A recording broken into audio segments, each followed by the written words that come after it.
p.m. Eastern, which is 5:05 p.m. Pacific time. Where's that? That's on the West Coast, which we know is the best coast. Mm-hmm. How do I know this? Because I've been chatting with my new good friend here, Jay Leonard J. Yay! Yay, lucky me. Hi, I'm Jay Leonard J, and it is 5 p.m. here in beautiful British Columbia. And what time is it in Ontario right now? It's 3 hours ahead? 3 hours ahead. 3 hours ahead? Oh, okay. Well, good. My day's just beginning then. My days is kind of twilighting. Yeah, I'm just kind of there, even though it's 8 p.m., really, that's late afternoon and musician time, right? Yeah, exactly. It's about wake up time. Yeah, exactly. Well, let's see who we have in the chat here. You guys know the rules. If you want to get a shout out, you got to at least say hello. We have first in the chat. Let's see here. Well, did I actually scroll all the way to the top? I did. We have Joe Hervey84 tuning in from Long Island, New York. We have more or less a neighbor of yours, Jay. I am happy out of Victoria, BC. Rock and roll. What's up? Yeah, we got Brack Stubblefield. We've got Rodney Rooster. Hello and welcome. Dana, New Jersey. Paul Ewing. Let's see. George Lackey. Mark Taft. Absolute Mayhem. Good to see you, brother. Harley you're Hex. So popular. Uneffing believable. Interesting. Welcome back. The original Paramutant. Jay Steen. Stephen Pody. Daniel Horsley. Layla's Guitar Daddy. Brendan Buttcheeks, or as he is officially called, Brendan B. Squared. The Wild Man Tom Harhigh is here. Awesome. Wow, you're so popular. Look at all these people here. Thomas Santiago. See, they're all here to hear those NAMM rumors and stuff. We're just all these spoiler alerts, all the stuff that we were sworn to secrecy. We're just going to spill it 2 days before NAMM. Yeah, we'll just let it all out there, Just let it all go. No one's going to know, right? Nobody watches. Cool. We're not live. Oh, Lawrence Petross design. Artisan pedals at great prices. Oh, wow. Paul Ewing, oh my God, 2 Canucks. I hope they don't start talking hockey. Oh man, did you watch the hockey game yesterday? I did not. I actually stopped following hockey about 2 years ago when I started YouTube. Oh, really? Yeah. Oh, geez. I was a big hockey. See, we are talking about hockey. See, this is your fault for saying about hockey. I was really into hockey, and then my team wasn't good anymore, and then I stopped watching hockey because it was too painful. You call it bandwagon fan or whatever. Yeah. But it hurts. It hurts your heart, and then you have other stuff, and I don't know. I see, and I stopped being a fan when my team got good. Oh yeah, your team's awesome. See, I hate the fact that I like your team because I'm not supposed to, but your team's cool. Yeah, it's cool guys. What are you gonna do? Hey, Bearded Blues dude, Eddie Van Haskell. Folks drop in. So if you have any questions for myself or Jay, definitely tag us in the comment, and we'll try to answer it to the best of our abilities. You know what? This is pretty cool. Actually, up on topics like on completely Canadian signal chains, pedal orders, just to name a couple. This is kind of a neat thing for me because I think this is one of my first real live chats.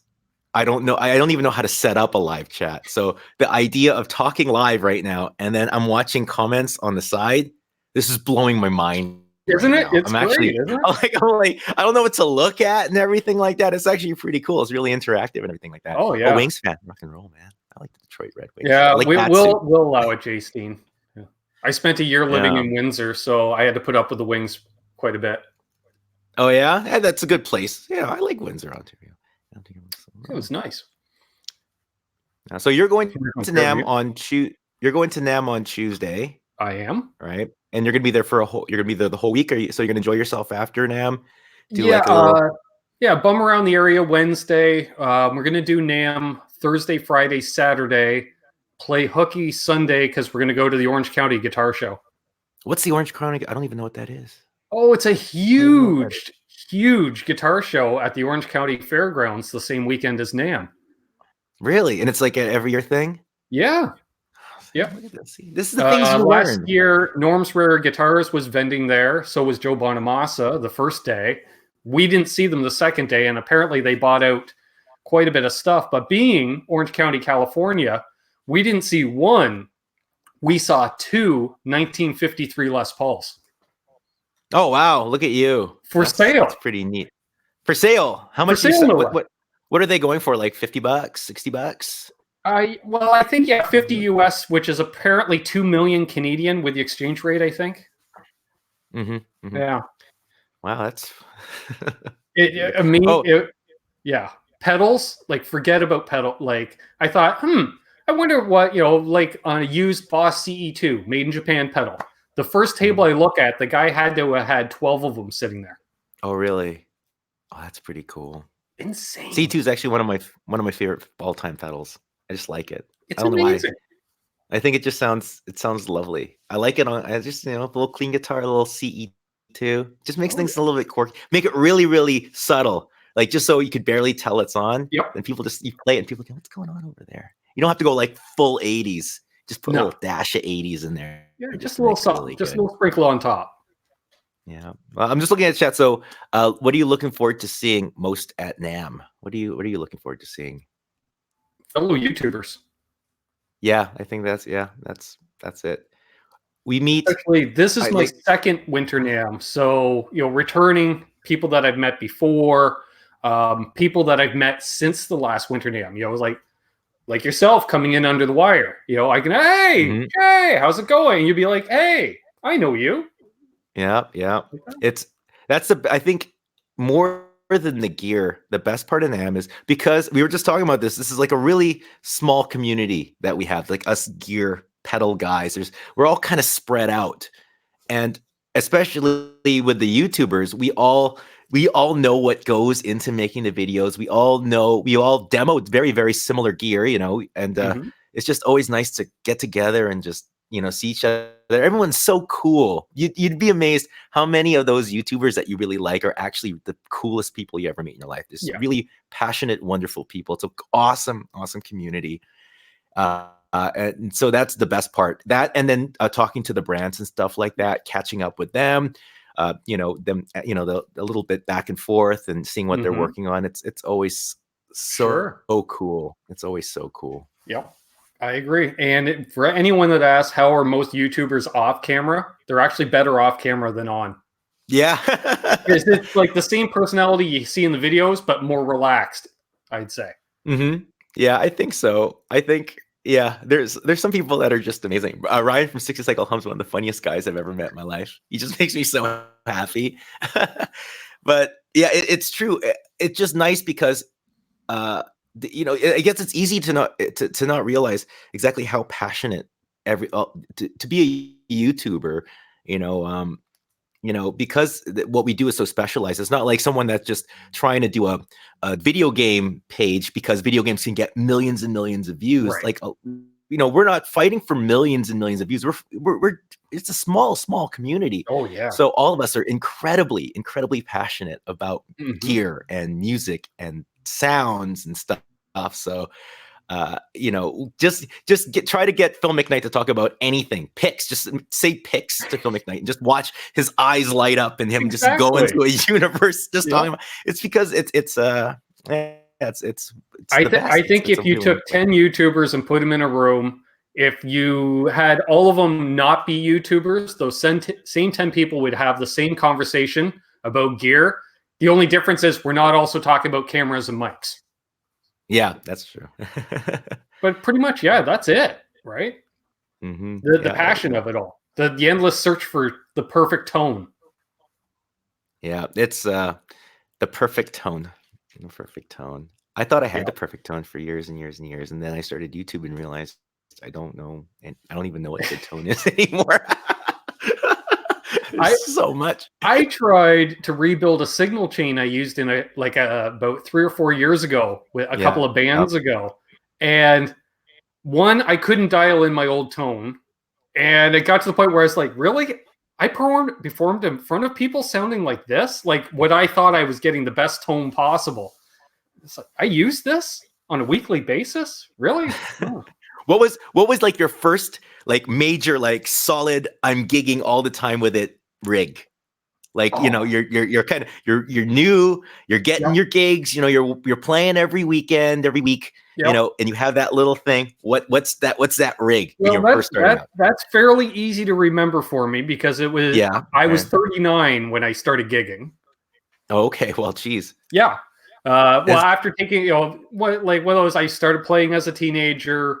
Life happens. You put the guitar away for a number of years, and then I slowly got back into it. But I was playing through Fender 100-watt half stack, solid state, always fun. I was playing Epiphone Les Pauls. My main source of dirt was an MXR full bore metal. Cool, rock and roll. And for the slower songs, I would contrast into a Digitech Screaming Blues for my bluesy tone. Did have a Screaming on the board, had an MXR carbon copy on the board, and a Crybaby. Oh, that's a pretty solid board. See, you can get gigs. You can get gigs with that, man. Rocking and rolling. Playing in drop C. And drop C all the time, especially for those romantic slow ballads. Isn't that the truth? The one you want, Oh man, what was your first gigging rig? Yes. I'll tell you my rig when I first moved to Vancouver. So I was this is my rig when I was really establishing myself. And what it was I had, I still have it, right? I still have part of it over here. I made a pedal board out of a clarinet case. And so it was like a little clarinet case. Nice. And I had, obviously I have my Telly. It's a 68 blonde Telly with a Bigsby on it. That was my main guitar for years and years and years and years. And the only reason why I have the blue one is because I had to do a show at the MGM arena, and the airplane lost a bunch of the guitars. Oh, jeez. And when I got back, and they had a bunch of rentals and stuff. When I got back, my wife said, you can't take that guitar out anymore. It's too sentimental to you. So I got the blue guitar, but actually my main guitar was that yellow Telly. And I went through an amp called a Good Cell Super 17. Have you ever heard of that? It's made in Atlanta, Georgia. No. And it's no one knows about it, and it's amazing. And I regret selling it. I regret selling it so bad. But it was one of those. It was times when I was kind of at that, that lack of money, where like in the summer I buy a big amp, in the winter I buy a small amp, and I just trade them in. Just because of the gigs you're playing, right? And I had to sell it for a big amp for the summer, but I missed that amp. It was that amp. And then I was going into a wah-wah pedal, which is one that I kind of like Frankenstein myself. And I had a Proco Rat. Nice. And I had I think there was a Tube Screamer in there. There's a Tube Screamer, a heavily modified one that I did. And then EP Booster, exactly like you. Nice. And a MXR carbon comp and a tuner. And that was my rig. Nice. Rig. Really awesome. Small, really compact. Awesome. Yeah. And I want to say hello to everyone joining in. I see a bunch of more people jumping in. We got 42 people watching at the last count. Crow. That's more people than watch my average video. Holy crow. Me too. So I guess they only tune in for the live stuff. No, just kidding. I guess so. My first pedal board because it was a case all in one, was actually a case for a Guitar Hero guitar. Oh, really? In the shape of a coffin. In the shape. Oh, yeah. Now you could actually pay a lot of money for those coffin cases. Yeah. Like, it looks so badass. You're carrying a couple guitar cases and you pull in that. And every time, somebody in one of the other bands, because you're always playing on a multi-band bill, they're like, what's in the coffin? Oh, this is the magic. This is where the magic comes from. And I would just, place it down, just open up the coffin, and all you would see was that coffin between the monitors on stage. Dude, that's actually pretty dope. Oh man, yeah, and you're right. Right, Metalhead Hippie Proco Rat is awesome. Very, very.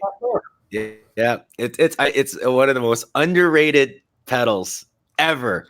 No one gives it any love. I don't know why, but it does everything. It's a great like low gain pedal. It's a great high gain pedal, and it cleans up in a cool way. It actually makes your tone. It keeps like a lot of brightness in your tone, so you get a really kind of zinging kind of Lawrence mild Petross gauge. Design in the chat here has done the Lawrence Petross Design Vermin, which is kind of his take on the Proco Rat. Oh, super but cool. I will say he did improve upon it. It is Oh, really?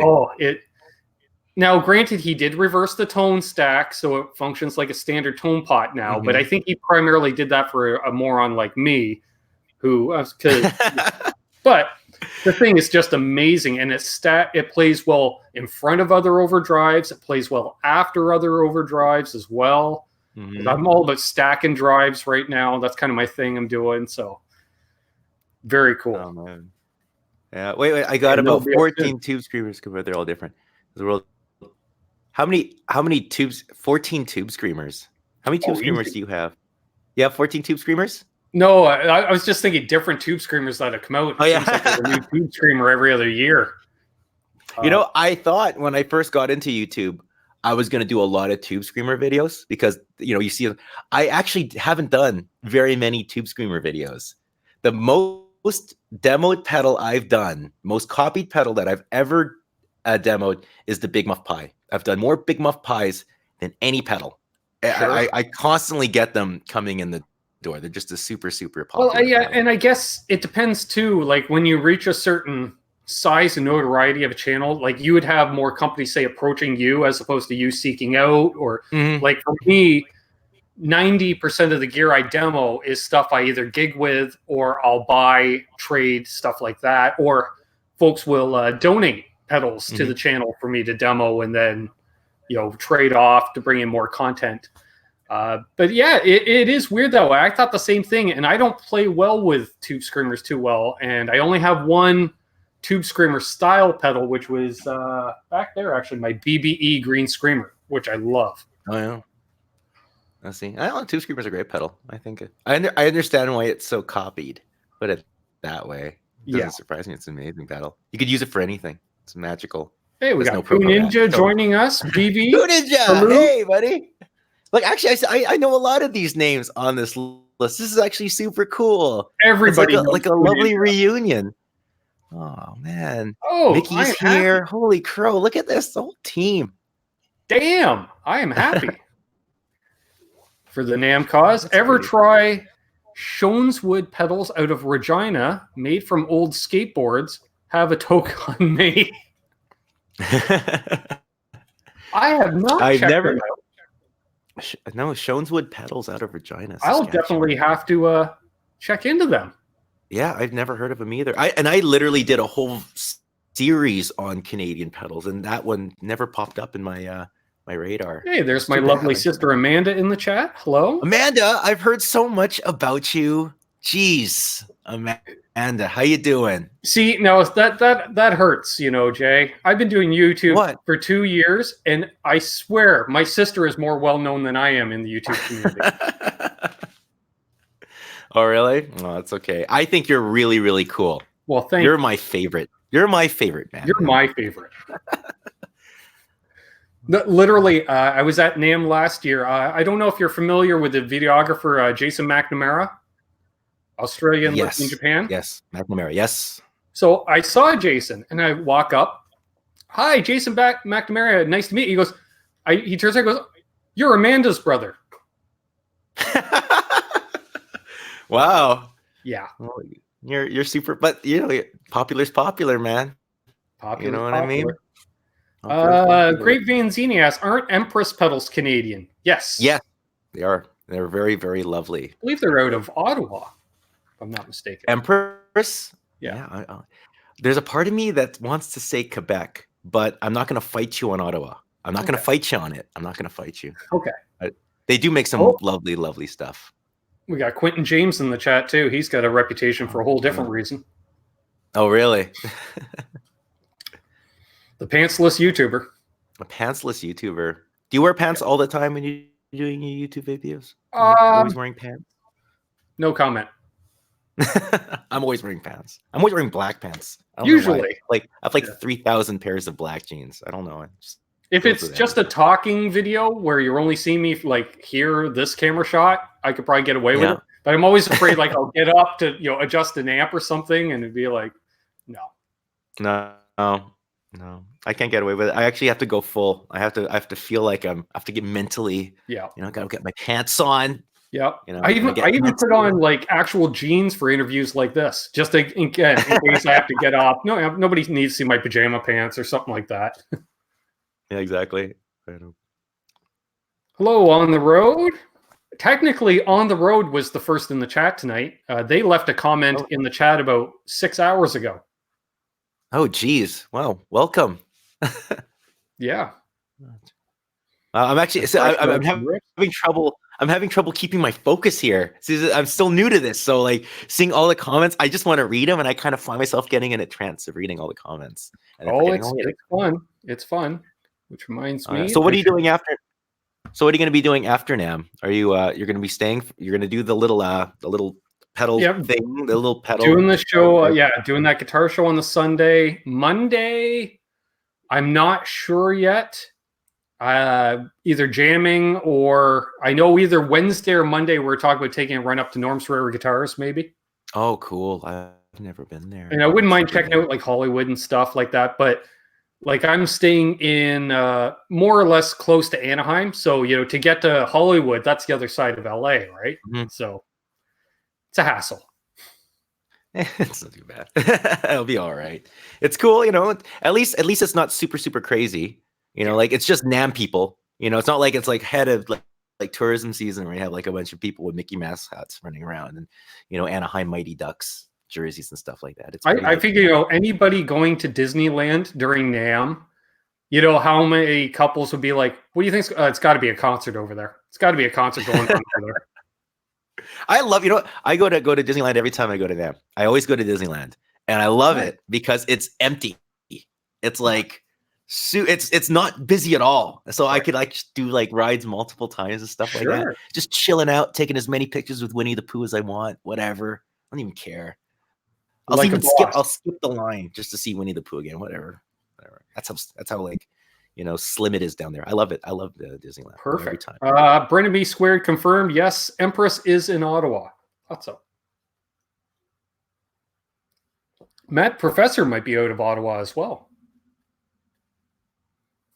Just random Canadian companies coming into my head. I Professor. Oh, I know of Bjorn Yule, who does the designing for Mad Professor. Is that how it works? But Mad Professor is its own separate entity. Is that how the whole thing is? BV says to go check out LA Vintage if I have time. Oh, LA Vintage. Definitely. Yeah. Have you been to a lot of the LA music stores? I've never been. Oh, really? Yep. I even actually, it's funny enough. Last year, I was asked like what I stay with a buddy of mine, and he said, "What's one of the things you want to check out?" I said, "A Guitar Center." He says, "What do you mean?" I said, "I've never been to a Guitar Center." You've never been to a Guitar Center? He says, "You're in Ontario." Yeah. Exactly. He's like, "Really?" Yeah. And he's like, "Well, there isn't really any good ones around here." He goes, "Besides, you've been to enough Long and McQuaid's. From what I've heard, they sound about the same." I was like, "They are." It's Long and McQuaid, but they have like vintage guitars, more vintage guitars that they'll like put around, and they price them high enough so that they're always kind of there. Yeah. So as opposed to our local Long and McQuaid, I think has 3 custom shop guitars that are all behind the checkout counter. Oh, really? Oh, well, see, I in Vancouver they have the big one of the big flagship Long and McQuaid, so they have a big custom shop section, right? Everything like that over there. Yeah. Very nice. All right. I very rarely go to Long McQuaid, though. It's not really my for rentals. I go there all the time, but there's a reason I refer to them as the Evil Empire. The Evil Empire. Yeah. I know. Like I swear, every time the doors open, I should hear the Death Star theme start. We need companies like Long McQuaid. Keeps the thing alive. Wouldn't it be like the saddest thing in the world if like Guitar Center just disappeared? Well, in a sense, it'd be like a harbor of bad things to come, But those companies have put a lot of mom and pops out of business too. Of course, yeah, exactly. I don't know. It's pretty crazy. Like I think we're down to 20 or less mom and pop music stores in Canada outside of Long McQuaid's now. What? Really? Yeah, it's ridiculously low. Oh man, jeez, that's heartbreaking. Well, like I have a friend. He's got 3 retail stores here in Ontario, and he's one of the largest Fender dealers in Canada with 3 stores. Oh, really? Unbelievable. That's heartbreaking. Yeah, because you figure Long and McQuaid's got to be number one. Steve's music has to be number two. Mm-hmm. Yeah, and that's it. There you go. Hey, and speaking of music stores, we have Ike from Flipside Music in the chat. Hey, Flipside Music. Hey, where's Flipside Music? Is it in Ontario? Actually, he's in Denver, Colorado. Denver, Colorado. Hey, rock and roll. And nice. yeah, we just met in a chat one night, and we became friends through YouTube. And now I have a music store in Denver sponsoring a guy in small town Ontario. Oh man, look at you! And actually, it's Flipside Music that sponsored a few of us to go to NAMM this year. Flipside Music has sponsored you. Oh, that's awesome. Yeah. That's really neat. All right, so I guess you're going to be going down there. Sorry, I'm trying to keep... Oh, there we go. I was waiting for that comment to come up upside down. Damn! You had to hear it. Thank you for donating to the NAMM cause. Which I guess this stuff can start going towards NAMM 2021 or Summer NAMM. Oh, yeah. Do you do Summer NAMM? I've never done a Summer NAMM. I did Summer NAMM this year, and it was way more laid back, of course, and about 1/8 the size. But the nice thing is you walk out of the convention center and there's Broadway. Like you're there. Yeah, I would love to do it. You know, I need to do, I was asked to do it last year, but it was a little bit last minute and we just couldn't make it happen. But I really, really wanted to do it. It would have been so much fun. Made a handful of videos, and literally that is a mingle because it's so less crowded. Literally, instead of, say you and I would meet up at Winter NAMM, we're going to talk for 5 or 10 minutes, and then it's okay, we got to go. And then we're running around like chickens with our heads cut off. Nashville, we're going to stand up for 20 minutes, half an hour shooting the breeze. Yeah. That's awesome. See, I like that. And yeah, that's what everyone says. It's not busy. It's not as busy. It's not as crazy, but it's just an awesome hang. And it's like a great way to talk to people. And, it's just, everything's just overall just more relaxed and chill. And that's my speed right there. I like that. That sounds great. Because NAMM is actually, man, it's over. It's a big, that Winter NAMM is a lot of stuff. I think someone asked where NAMM was. NAMM is in Anaheim. Yeah, I wasn't going to answer that because that's Six String Brian who's going to NAMM. Oh, yeah, there you go. Another YouTuber. He's out of just north of Toronto. North of Toronto. Oh, geez, there's so many Canadians here. I'm learning so much. And he says, I met Ben in Nashville. Yeah, and you also met me in Toronto and probably a few other times. And yes, Metalhead Hippie, I won't forget your picks at NAMM. Oh, you got special picks? No, he asked me if I could pick him up some 1 mil to 1.5 mil picks because, as you know, all the vendors have their picks out. And I think I came home with about 150 picks from NAMM last year. Holy crap. Yeah. Scarier is I only did 2 of the 3 days of Summer NAMM, which is much smaller, and I still had another 120 picks when I came home. Man. How thick of a pick do you use? Do you use the 1 millimeter, 1.5 millimeter? I used to use just nothing but 1 mil Tortex, and now I use anything and everything because I've got 200 plus picks from the last 2 NAMM. You just have the jar, and you're just going through, working your way through the jar. I have a bowl of picks. I'm just looking right here. There's 10 sitting here, and the number one being the Premier Guitar White Tortex. Fancy stuff, yeah. Because, I knew the guy running the Premier Guitar booth, so I just look at him and say hi, and I just go with 20 picks into my pocket. Well, that's how you get 100 picks. I thought you were getting them like one. Here's my 1 pick from this guy, and then you're literally just like arm shoving them into like your like 120. Out of the 120, probably 30 were Premier Guitar.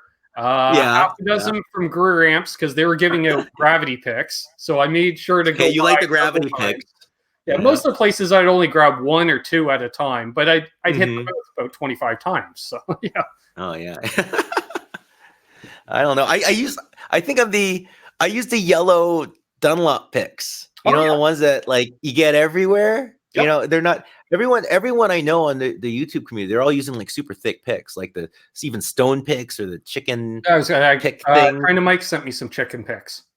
Yeah, chicken picks and stuff. They're all like really meaty. You could really dig in. But the moment I could do like one strum of one of those picks, and every single string is just going to break apart, and the guitar is going to burst into flames. And you know what the biggest problem with thick picks? You can't do pick slides. You can't do pick slides. Well, there you go. See, you can't do pick slides. I didn't realize that. I thought I could do decent ones even with a 1 mil. And then my buddy Caleb sent me some of the white Tortex, and it's the 80s. That's your buzzsaw pick slide. Yes. Yeah. Speaking of which, everyone, they had a great gig last night. Everyone should check out Nerd Halen on YouTube and Instagram. They just hit 900 followers on Instagram. Nerd rock Halen. and roll, man. Nerd Halen. Yeah, they literally, it looks like Revenge of the Nerds, but it's obviously a Van Halen tribute band, and they are damn good. Really? See, that's really cool. I wish I could sing like David Lee Roth. I'd love to be the singer in a Van Halen tribute band. That'd be a fun gig. It would be a fun gig. Guitar player in a Van Halen cover band, be the singer in a Van Halen cover band. Oh yeah, and especially if you're especially doing the David Lee Roth era, you just get to be doing that shtick all over the stage. Come on. Just the sounds he makes. Like if I could just get like isolated vocal tracks of David Lee Roth and just like kind of program them into my phone so I could like get different like little things on command. Just they a little. Do have that. It's what like they call the sound machine. There's the David Lee Roth like sound machine. Yeah, I would love to get something like that. Yeah, you used to be able to download it, and you hit one button, it's like, you're like, yeah. Yeah, I feel very powerful with something like that in my pocket, But yeah. Definitely. Wow, we're up to 59 people watching. Hello, Chris. I saw you joined in. Brian, I'm seeing a lot of people using like 1 millimeter picks over here, 0.88 millimeter picks. So I'm not the only one that's using kind of the lighter side of picks. I don't know anyone that's rocking like the 60, like the 0.6, like the really flappy. Yeah, I can't. I would love to, but I just don't have the precision to play a solo with a pick. I tried to use it. Yeah, there's a certain point, and it was just too thin. And they're like, "What's it like?" I said, "It's like a hockey card and a bicycle spoke." Yeah, exactly. I like the 7.3 because I could still play really cool rhythm stuff and still have just enough to get cool solos out. But anything lower than that's just a little bit too. That's right, Tom Harhigh. Hal Sparks was wearing a dress shirt fully unbuttoned. Why? Because Hal Sparks has been working out like a fiend the last few years. He's 50 years old and has a six-pack. I play with my shirt unbuttoned too. Well, you have some pretty good guns going on right over there, don't you? No. Yeah. No, it's all the tour shirt. Yeah, I wear a lot of black just so I could blend in so no one can see what's going on. Exactly. Ike says thinner picks are okay if you play acoustic. Yeah. That's true. That's really true. Yeah, you could. The problem with the acoustic guitar, especially like a smaller body one like this, is it's so easy to overdrive it. Like there's only so much headroom that a guitar this small has. So actually, people that have a really heavy fist but don't want their small acoustics to sound like crap, just use a thin pick and you'll be amazed how much more open the acoustic sounds. It's kind of a cool little acoustic thing that I didn't even realize. I was like slamming these small body acoustic guitars, just wondering why my tone was so bad. I didn't realize it's just because the guitar couldn't take it. BC Rich 581 says Ben can still fit into t-shirts from Baby Gap. Come on. There you go. You're looking good. I won't be able to in a week. Let's see. Last winter NAMM, I think I put on about 5 pounds in 5 days. Oh, really? Wait, you know what it is? It's because when you go to NAMM, there's so much. One, ridiculous amounts of booze. Yeah, ridiculous. It's everywhere, and then there's a party everywhere, and there's food everywhere. And it's like everyone's sending you to these buffets and everything like that. So it's so easy just to go down that horrible, horrible rabbit hole. That's exactly a lot of beer. Yeah. And Americans, they don't mess around with food. No. You know what I'm saying? Like you go like, oh, I want medium fries. It's like, it's like, okay, we'll give you medium, but we're going to give you just another scoop here. Just another scoop just to make sure everything's cool. I don't want you to feel like you're getting ripped off. You know what? I'm going to give you an extra scoop on top of that first scoop. So American portions are just, it's overwhelming to be honest with you. And it's so easy to just slip out to those food trucks or, Oh, yeah, man. And it's good, Yeah, really good. But those NAMM food trucks are pretty expensive though. But again, there's so much free food everywhere that, oh gosh. Expensive, but not really. Like, What was it? Like, well, we were paying, I think it was $5 US for a beer in NAMM. And I'm thinking, okay, that was 7 Canadian. I'm like, well, you pay that at a bar anyway. So it's not. Yeah. And everyone was complaining how expensive. I said, try paying $20 for a beer at a hockey game. Oh yeah. Well, Canadian beer drinking in Canada is pretty expensive, and they're quite stingy about it too. Yeah. Oh, I gotta get some Filipino Chinese food in SoCal. Oh hell yeah, man. Nice. Oh, I'm in. Me and RJ gonna hit it up. Make it happen. Yeah, that's right. Nice. Oh, yeah, there must be something in that Filipino food. You know, I'm just saying, you and RJ, two of the nicest guys on YouTube. I don't know, something going on there. Good stuff, man. Actually, RJ is an amazing person. I just met him during the Henning thing for the first time. I talked to him a lot online, you know, but yeah, meeting him, he's just a really cool guy. Really wonderful. Great player, great personality, great attitude. Just wonderful human being. So he's probably eating better Filipino food than I'm eating, because he's even cooler than I am. I'll tell you that. He's eating all that Nashville food. That's where he's. Oh yeah, see that's too right. You put some gravy on that, you know, punset. Yeah, just let it happen. There we go. Definitely. Nope. Last year was a lot of beer. I remember that. Like, actually, and I want to give a shout out to JJ's House of Jams in the chat, because he is the one that's hosting myself and Aaron from Elvis Band. We're both staying at his place during NAMM, and it would get to be like 7 or 8 at night, and he's like, "Have we eaten today?" I was like, "Drank a lot of beer, but I don't recall actually eating. Maybe we should do something about that." Yeah, exactly. Which led to our NAMM live show last year, because he's like, In-N-Out Burger. I was like, hell yeah, we're live streaming going to In-N-Out Burger. In-N-Out Burger's dope. I like that. I like Five Guys though. I don't want to start like drama, but Five Guys, I think I might have a little bit more love for that than that. But yeah. But this is the second comment I heard here about Neil Peart, the drummer, and that was kind of a bummer, wasn't it? Were you a big fan? Big fan. Yeah. Rush was definitely part of the soundtrack growing up, and I always said, if anyone ever bashed them, I said Rush is the band that other musicians listen to. It is. It's like in terms of intelligence and technicality and everything like that. They're just a more badass Steely Dan. Yeah. And then, especially like you listen and you're like, wait, what? That's only 3 guys? And then okay, well, yeah, it's 3 guys, but multi-tracking. And then you check out Live Rush, and you're like, how are 3 guys pulling this off live? Yeah, it's unbelievable, and the the sense of form and the touch and the feel, and it's they're doing some pretty complex stuff, and playing around with the time signatures, but it always feels natural, and it doesn't feel like it's. Sometimes it could feel a little bit too forced and heady when you're doing, time changes and all these, these crazy kind of, mixtures of sounds. And, it always just sounded natural, always sounded, sweet and smooth. And he always played it with such grandeur, and it was just so nasty and badass. It's too bad that it had to happen. And it's a little bit of a bummer. I'll definitely say that. Exactly. I agree with 10 pence. Yeah.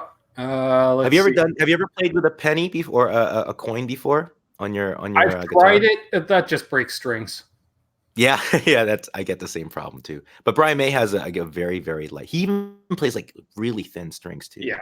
It's like I the think thinnest too, because I don't attack, like the pick isn't parallel to the strings when I strum. I come at an angle all the time. Because I got some metal guitar picks this past year and snapped a string within 5 minutes. Oh, really? It just went. Yeah. You break a lot of strings? No, that's the scary part. I break about 1 or 2 strings a year. Oh, wow. Really? You could, that's unbelievable. Crazy. And I break so many strings.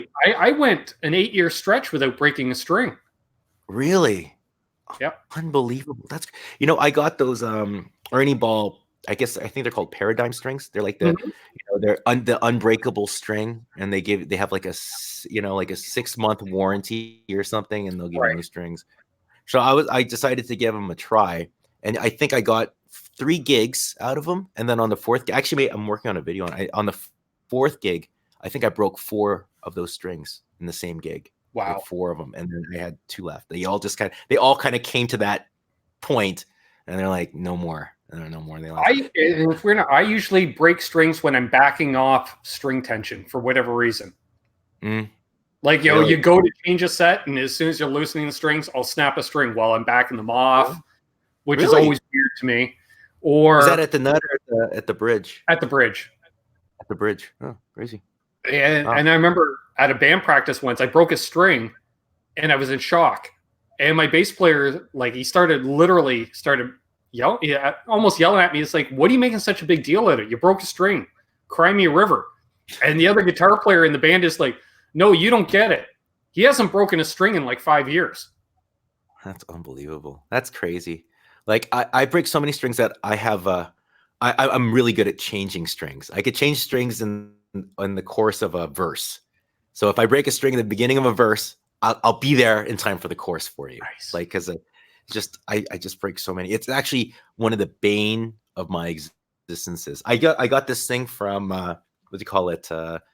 Graphtech. They make this like hand thing that takes your acidity away. It's like a lotion. Right. So I just got that. I'm gonna see how that actually works, because I'm hoping that might be the secret thing that's missing.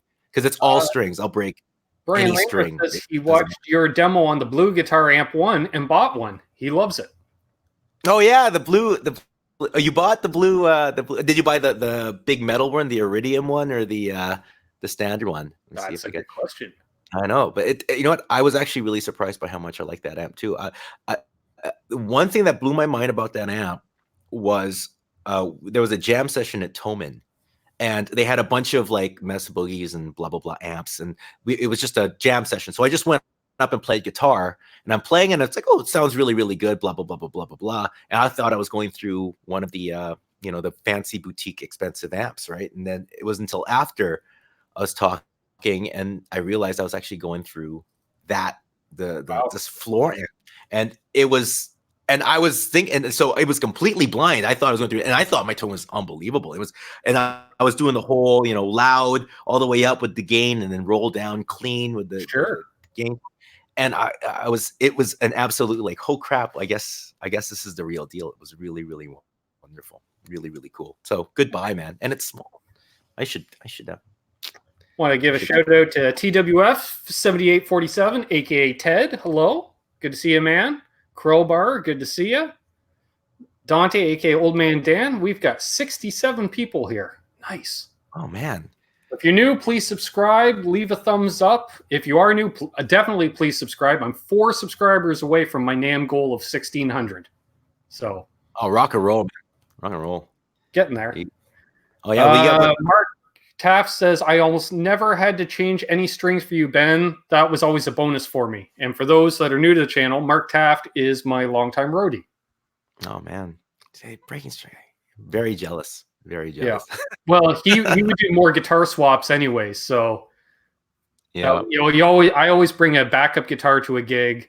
And so if he see me snap a string, as soon as the song ends, he's already got the guitar there and just quick swap. And very easy, in and out, ready to go. Yeah, that's right.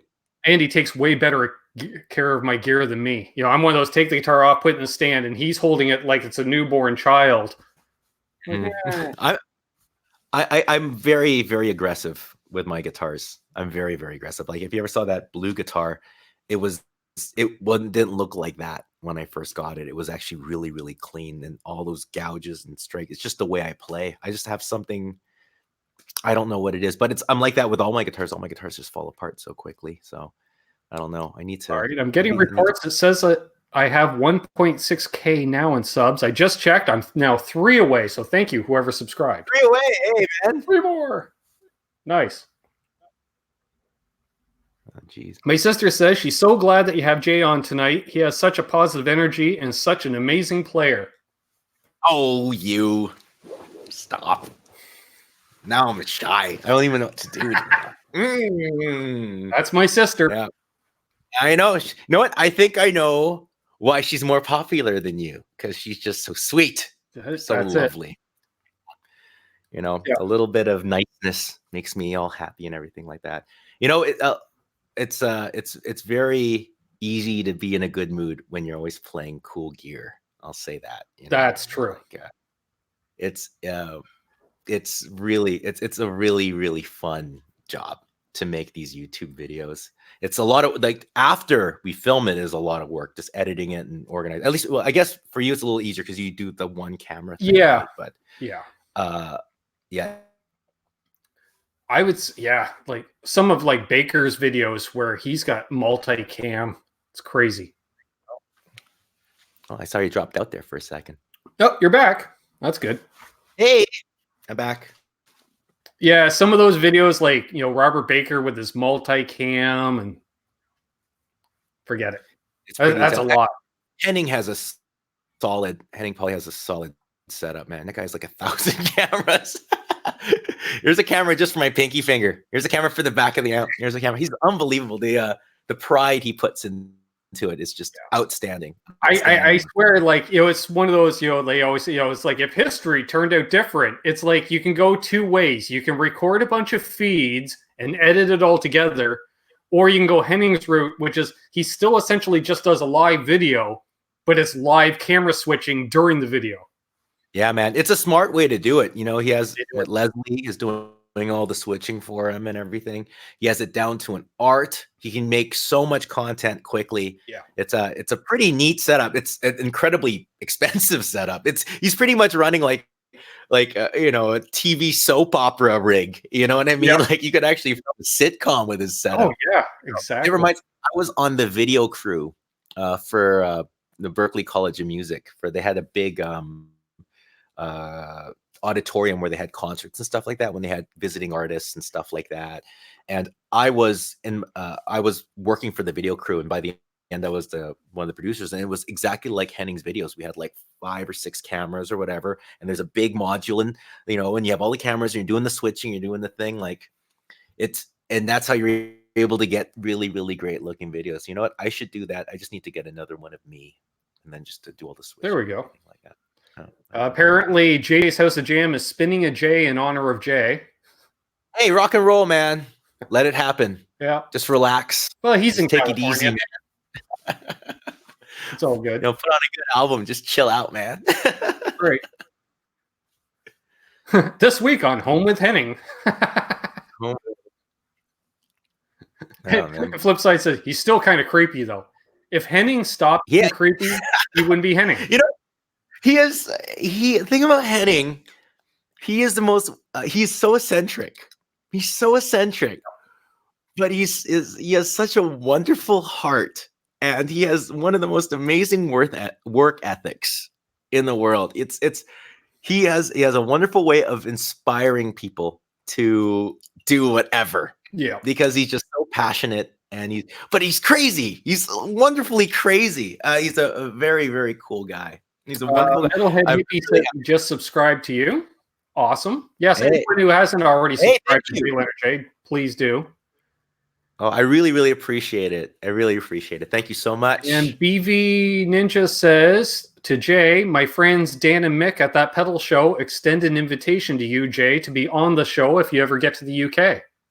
Hey, man, anytime. I'd love to do it. I did a couple videos with them when I was at Toman, and I still haven't released them. I even have a video from like 2 years ago that I still haven't edited and still haven't released. So I should get it out there eventually. But they're really, really all those pedal show guys are like the coolest guys. They're so wonderful, and they're so funny and so positive and everything like that. JJ awesome. And I made it into their NAMM vlog last year. It was because I didn't realize, like, we met up with them and they had their cameras rolling the whole time, and we're on camera for about 30 seconds, out of which 26 of the 30 seconds is JJ calling them out, saying, "You said you weren't going to show up, and here you are, and you said you weren't going to show up," and then literally the only thing you hear from me is saying, like, "Cool." At the end, that's it. Oh man. Yeah, but that's part of the fun of NAMM. Just again, like, I think when I went to NAMM last year, I had about 700 subscribers. So it's not like I'm there to talk with companies much or anything. But then, being a part of Dan and Mick's NAMM vlog, you know, just being that small part of it, stuff like that. And my phone's blowing up the day they release it because they're like, dude, you're on that pedal show this week. What? Huh? No. Yeah, man. It's amazing. It's really cool because you're walking around and you're constantly seeing people that you know, like cool people, you know what I mean? Either celebrities or peers or companies that like, oh, you know, like there's certain people that have like, I can't wait, you know, I mean, like I have like a list of people, like my NAMM wish list of people. I want to see like, remember like Gary Lanier, like those old Boss demo guys? I want to meet them, man. Yep. They made the coolest, like those 90s like videos with the chorus and the metal and the thing, you know what I mean? What was the other guy? It was Gary Lanier and Joey DeFrancesco. What's his name? Joey DeFrancesco. That's the keyboard player, isn't he? I forget. Johnny DeMarco. I want to meet those guys. You know what I mean? Well, for me, that was the same, like meeting the Tone King. Because they were some of the first I watched. The only person that I've watched since back in the day I haven't met yet is Gearman Dude. Gearman Dude. Yeah, have you met Gearman Dude? I have not. You haven't met the Gearman Dude. Yeah, I haven't met him either. Or maybe I have. Maybe I had lunch with him. I just didn't know. That's I don't look at people's feet very often when I meet someone in person. Right. So I could recognize the feet. Exactly. Yeah. Sorry, I didn't recognize you without your curly cable. Yeah, exactly. Yeah. Does he just walk around like, you know, just having it like tucked into one of his pant pockets, just dragging on the floor behind his his like cobra skin boots or whatever? Exactly. What was the first YouTube music guitar stuff that you were like watching, like the first videos, like the guys or girls that you were like? I think the big thing was just literally new pedal demos. Like I'm trying to think, like 7 or 8 years ago, like following on Instagram Pro Guitar Shop, and Andy would put out a new 1-minute video every day on Pro Guitar Shop. But then you'd come home, you'd search on YouTube. Yeah, like YouTube for me these days is more like Facebook. It's very community based, hanging out in live chats, things like that. Whereas at that time, it was like Google. It was a search resource, and just watching gear demo after gear demo. Like I remember the first time, what would have been the B9 pedal from Electro Harmonics came out, the first of that 9 series. And my buddy's like, here, smoke this joint, watch this video. This is going to blow your mind. And I'm like, it's instruments with a guitar. What? How? Huh? You know, stuff like that. Yeah. You know, I'm still at that place. I'm still like YouTube. You're talking about how it's more community for you now. And it's like, you know, it used to be more demos and stuff. Actually, for me, it's I haven't embraced this community aspect. Like this right here, I'm like thinking like, I got to do this. This looks like this is a lot of fun. It's very interactive. Do the live streams, or like, you know, you're sitting around and all of a sudden, like we'll have on a Sunday night, RJ will pop in for a little while. Baker shows up in the chats, the Tone King, these guys. Because they're uploading a video and they're like, oh, I wonder if anybody's live right now. Oh, Ben's live because it's Sunday night. And usually after a while, although we won't see Baker until 11 p.m. Eastern. That's whenever he shows up in live streams. How do people just show, like, how do they show up on your stream? Do they have to ask for an invitation and then you have to invite them? Yeah, to get on camera, they would. I would send them the link the same way I did with you. But if I saw you in the chat, I'd be like, Jay, you want to jump on? You're like, you know what? I can jump on for a little bit. Sure. Send me the link. And then we bring you on. I feel like I'm just like the last person to like, you know, I'm a YouTuber, but I know so little about YouTube. Like I didn't even know what a YouTube premiere was until like 6 weeks ago. You know, that's what I mean? I didn't know what premieres, everything, whole channels premieres. I know, right? And then like there's all these things like Patreon. I didn't even know what that was until I went to Henning's.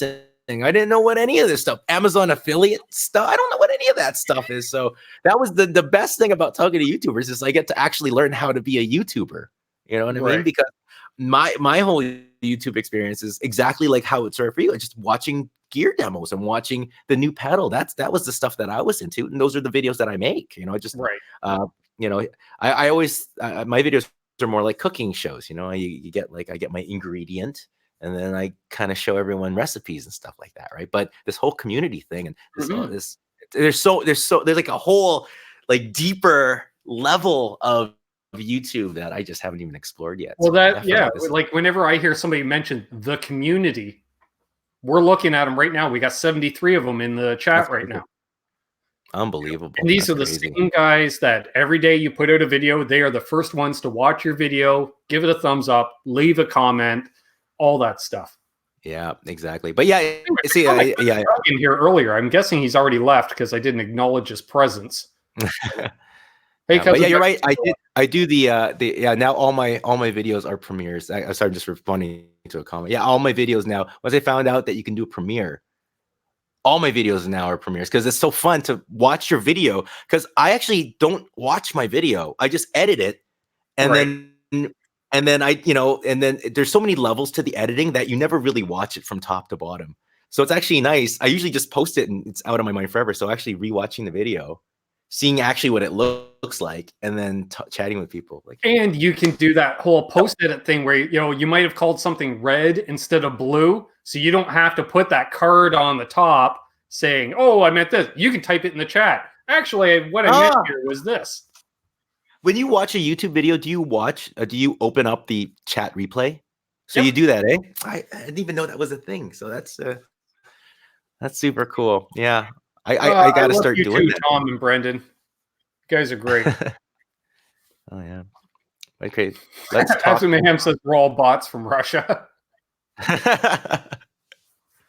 Well, isn't that nice? Oh, yeah. Exactly. Well, yeah, you got what 70 something viewers right now. That's pretty neat. Yeah, 72 watching. See, I would always be worried that if I did it, it'd be like me and like my mom and like my dad. But then again, I guess I could talk to them, like, catch up, see how they're doing. I was very lucky. The first time I went live, I think I had 5 people watching, which gives you, really all you need is 1 or 2 to get that whole interaction thing going. Yeah. And I guess it's nice too when it's a smaller group, because you can actually really go through the list and really get their comments and their questions. Really, like half of these people, I even know where they're from. At least state, region, stuff like that. That's the crazy part. Yeah, but you're right. The chat community is pretty amazing. It's Metalhead Hippie's asking, can you doom? Can I doom? Like doom metal? Yes. Yeah. You know what? I don't play a lot of metal. I can, but I'm never gonna put myself on the poster of a metal, magazine or anything like that. I can't doom as heavy as the doomers, but I can doomish. All right. The follow up to that would be, what is the lowest tuning you use? The lowest tuning, I go down to a C once in a while, but I use it for a different context though. I don't do it for the heavy. I actually use like a cleaner tone and then get it down really, really low. And I can get these almost baritone-y, surfy kind of sounds and stuff like that. That's what I do with my drum. Yeah. I don't play on my own. I actually play clean guitar about like 80% of the time, maybe 20% of the time. I'll put gain. When I was younger, it was all gain and just power. And I don't know, as I've gotten older, I just like I've gotten used to playing clean, and that's the way I default. And also it makes things easier because it's, I don't there's no hiding when you play clean though. There's no hiding. I know where I'm screwing up. I'm completely accountable for how it sounds. You know what I mean? And also the fact that I play single coil guitars a lot, the single coil pickups, they have trouble. They don't get nearly as mean as like a humbucker, in the same way. Joe Hervey was asking, what's the advantage of a single coil pickup? And I would say, that's, that spank attack. Yeah. There's an inherent compression with humbuckers. So you feel like the sound's kind of swooping in, like it's kind of blooming. Whereas, so it's blooms and it gives that feeling of sustain. Whereas a single coil guitar, it's literally like getting kicked in the nuts repeatedly with sound, and it's awesome. So I find it works really, really well. You'll be amazed how much easier it is to be heard in a large band with a clean sound than it is with a distorted sound. Because with single coil pickups and you have a cleaner sound, that initial transient, that's where all the energy is. It explodes right forward into the audience where distortion can get buried in. Humbuckers, because of that bloom, you don't hear that attack. It tends to be better for atmospheric A little stuff. more mid voice. Yeah, I guess so. Yeah. But I definitely love humbuckers. I love single coils. But I like the feel of single coils. Every time I play humbuckers, I feel like I can't be as percussive, and I like to think of myself more as a rhythm player than a lead player. So nice. Hello to those joining in: Pete Hickson, Jack the Rabbit, Timo. Good to see. Yeah, hey. Yeah, lipsticks on a Strat is dope. There's one guitar I really regret selling. It's like one of those guitars you kind of sold to make rent when you're in college. Right. It was a guitar it was by Reverend. Reverend is like an offshore guitar company now, but at the time, I think they were California. They were made in the US and they were kind of like plastic bodies, just like the old Dan Electros. And they made one they made one. It was made in the States. It was called the Reverend Spy, and it had lipstick pickups on it, and it was set up in the Strat kind of array. Okay. And man, that was the coolest guitar. I miss it so much. I miss it so dearly. It had the great slide guitar sound, and it works well like with an when you have a tweed amp. The thing about tweed amps is when you distort them, that it gets really farty and loose in the low end. And something about that sound and the sizzle on top of the old amps with the lipstick pickups, it's just like perfect. And I think Paul Ewing brought up another point of fellow YouTubers that show up in chats also help answer questions that the host doesn't necessarily get to. Yeah, that's true. Yeah. I generally will do that, especially like you may have seen, I moderate a lot of channels. I think I'm a moderator on 40 or 50 channels on YouTube. Seems like everybody. And it's kind of, especially on the larger channels, if you have 200 or 300 people watching, it's kind of like baseball. If I see you ask the same question 2 or 3 times and it doesn't get answered, and I know the answer, I'm definitely going to give you the answer. That's pretty cool. Yeah, like figuring out. I guess the moderator kind of deals with all the chat, and then that way the host could focus on the topic. Exactly. Yeah, like if you get some somebody coming in here promoting whatever politics, religion, pure troll, they can deal with that. They can block them. You don't have to worry about that. You just concentrate on, like you say, doing the interview, whatever. Yeah, thanks, Tom. Moderator to the stars. You just say that because I'm Pete Thorne's moderator. Oh yeah, there you go. Which I met Pete at NAMM last year, and actually he gave me a huge boost because I was wearing one of the shirts with my channel logo on it, and he's like, "Canucks with guitars, I like that." So he snapped a photo and threw it on his Instagram story. Oh, super cool! That's awesome, eh? The next day, that everyone's like, a little bit of a boost. You realize you're on Pete Thorne's? I'm like, no, didn't even know. Oh man, that must be that's I met Pete at Gearhead University this year. Okay, met him there, and I came late to Gearhead University because I had to go to London to do that thing for that Boss pedal. Boss was releasing a new pedal, like a looper thing. Right. And so I missed like the first 2 days of Toman. So I came right at the end, which was kind of sad because I missed out on a lot of the bonding stuff. Right. I knew a lot of people from last year, so it was a lot easier. But you come in a little bit late. All the rooms are booked up and everything like that. Right. But Pete was one of the guys that was there, and I got to spend a little bit of time with him. He's really, really great guy. Really nice. I feel like I'm always saying everyone's a really, really great guy, but they actually all are. Yeah, they're all wonderful people. Six String Brian says moderator to the stars and me. That's kind of how it goes at this point. Somebody starts going live and they're like, "Oh, Ben's in the chat. He moderates everybody. I'll make him a mod." Okay. Great.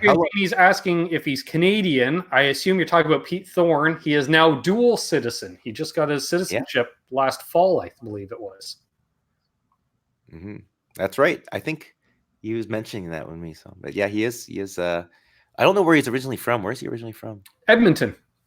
Edmonton, eh? A lot of cool people in the. Maybe it's because it's so cold that you become such a great guitar player. Yeah, he's going outside. he's not going for a run. You know what I mean? He's not going not playing volleyball. So stay inside. The amazing guitar player. Yeah, and he's such a great guy. Such a nice, amazing. And it was one of those. It's funny. Well, you know how it is at those events. The first day you talk for 5 minutes. I see him again the next morning. That's a 1.5-minute conversation. The third day I see him, literally, it's just, hey, Pete, hey, Ben, and that's it. Type thing. Yeah. Hey, Nick KB, good to see you, man. We got 71 people watching. I saw it at 74 or 75 at one point. Nice. Oh, man, super cool. Somebody was asking if you were in the chat. No, I haven't seen you comment in the chat, but people have been putting your links in the chat. Another benefit of having moderators, they can post web links. Oh, super cool. Adam D, hello. You know what? I feel like this internet thing, it's not a fad. It might stick around. Right now. I think it's the real thing. I think it's the real thing. I'm gonna go buy myself a Zune tomorrow, and I'm just gonna commit. I'm gonna commit to this technology thing. We're doing this. Late night, we got Emma tuning in. She's in London, I believe. Oh, geez. Yeah, it's 2 a.m. there. Holy crow! Monday.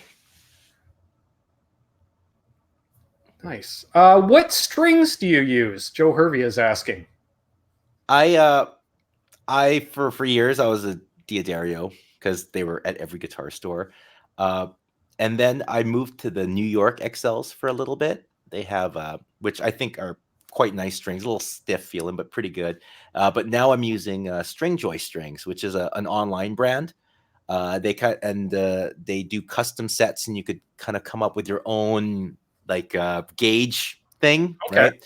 And so I use a thing they call like the balanced set. So it's not it's like a standard 10 set, but the low E string's just a little bit thicker. It's like a 0.48, and then the B string's just a tiny bit thicker too. It's like a 13.5, and I feel like everything just feels much more even, especially again being like playing rhythm and stuff like that.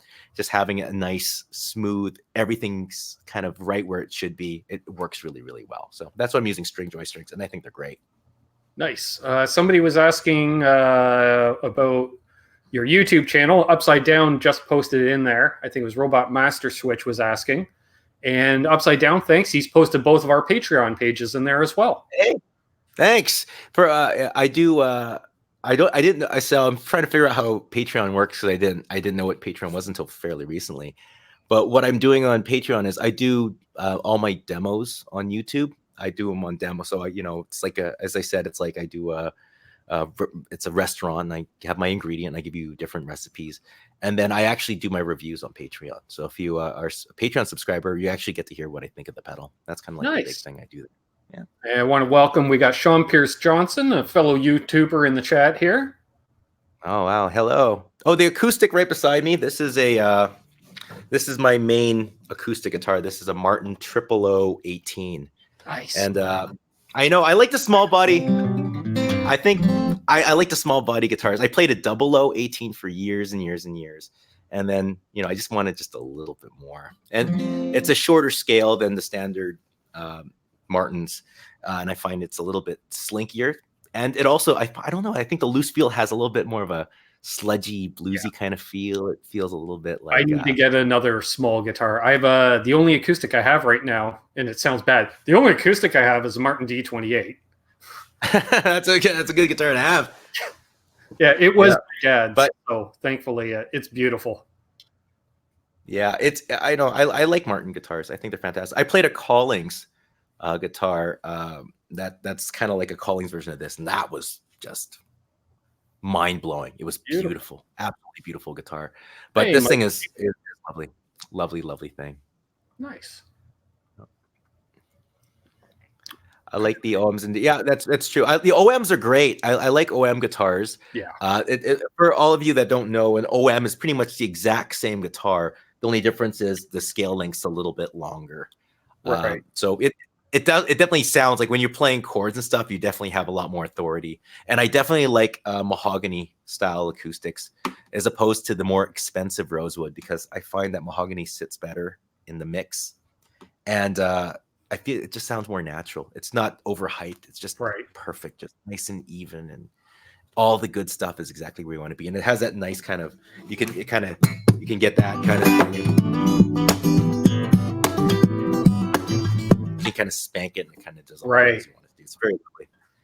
Yeah, Callings are fantastic. Yeah, guitars. they are great guitars. And hello to Dwight Bailey, Marsman. Good to see you guys. I won't be able to play the acoustic. It's packed away amongst a bunch of cases on top of it right now. It'd take me a few minutes to dig it out.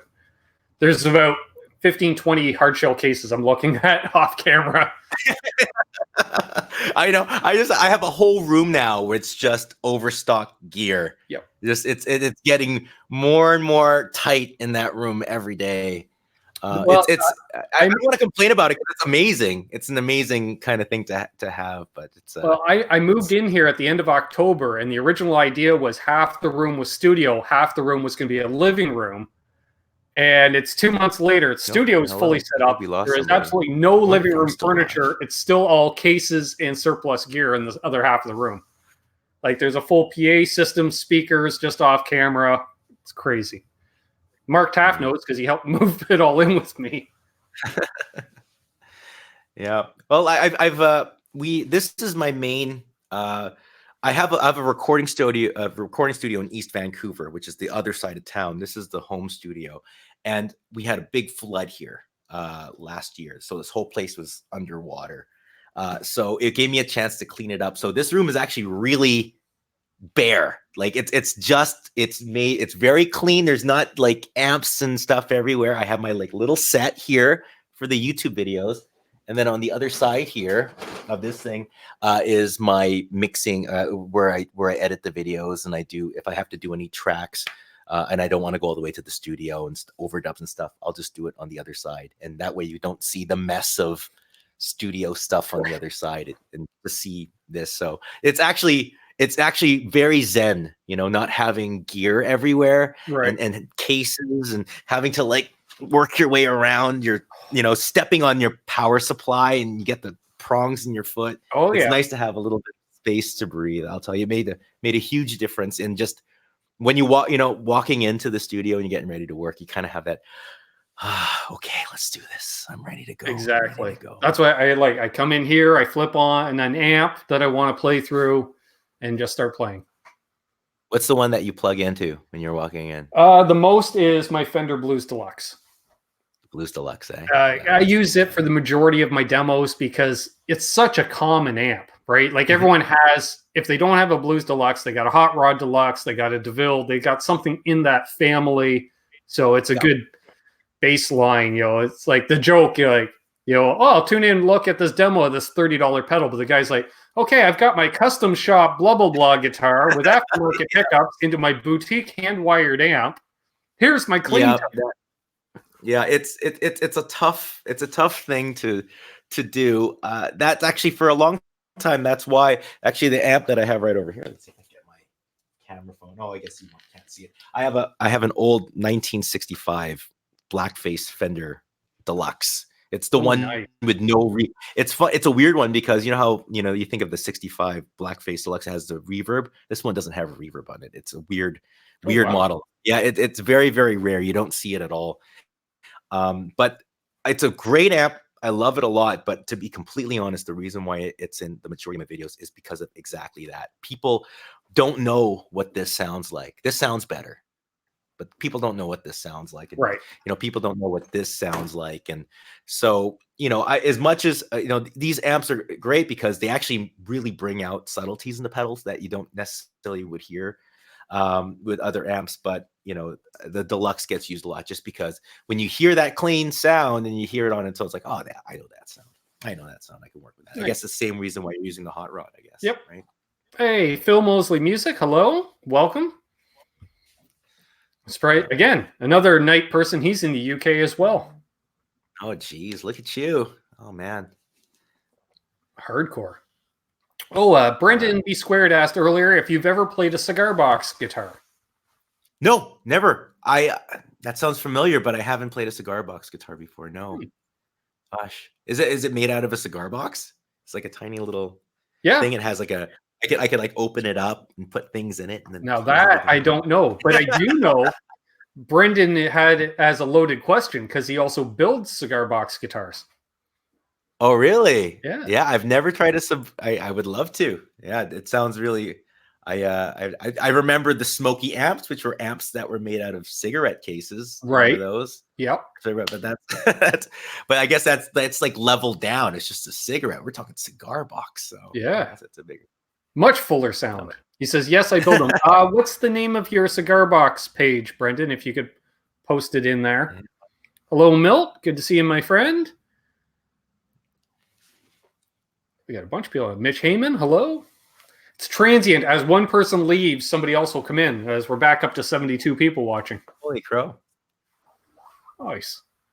We'll go for a little while longer here, folks. So if you got a few more questions, we'll try to answer them. We'll go another 10 minutes or so. Yeah, definitely. Because, some people need to prep for NAMM.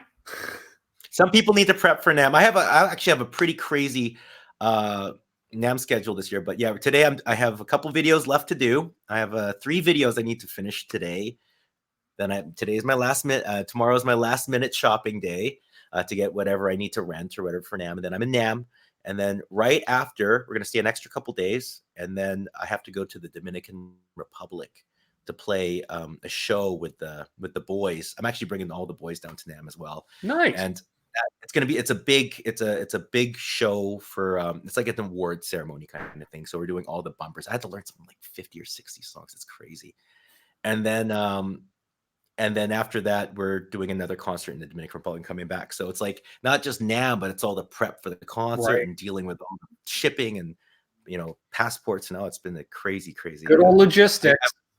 Yeah, but I'm just happy because once I get to the Dominican Republic, I'm there for like a week, and I'm only working for like a couple days, so it's going to be really nice to stay. Yeah. I'm gonna have February tan, which would be very, very nice. Yeah, it's tough, and I'll be back here shoveling snow. Thanks. Yeah, exactly. Thank you, Upside Down. He posted a link to Brendan's cigar box store on Etsy. Oh, super cool. I'm definitely gonna check it out. I don't even like just the name cigar box. I'd be like, I gotta check that out and see what's going on there. Barry's happy that you came on tonight. He's a fan of yours. Oh, thank you so much. Yeah, if you guys have any questions, please feel free to shoot them at me. It's actually really neat to kind of share some stuff with you. Ninja asks, what is your most anticipated booth at NAMM? My most anticipated booth, the one that I want to go to the most? Yeah. Oh, that's it's hard. It's hard. I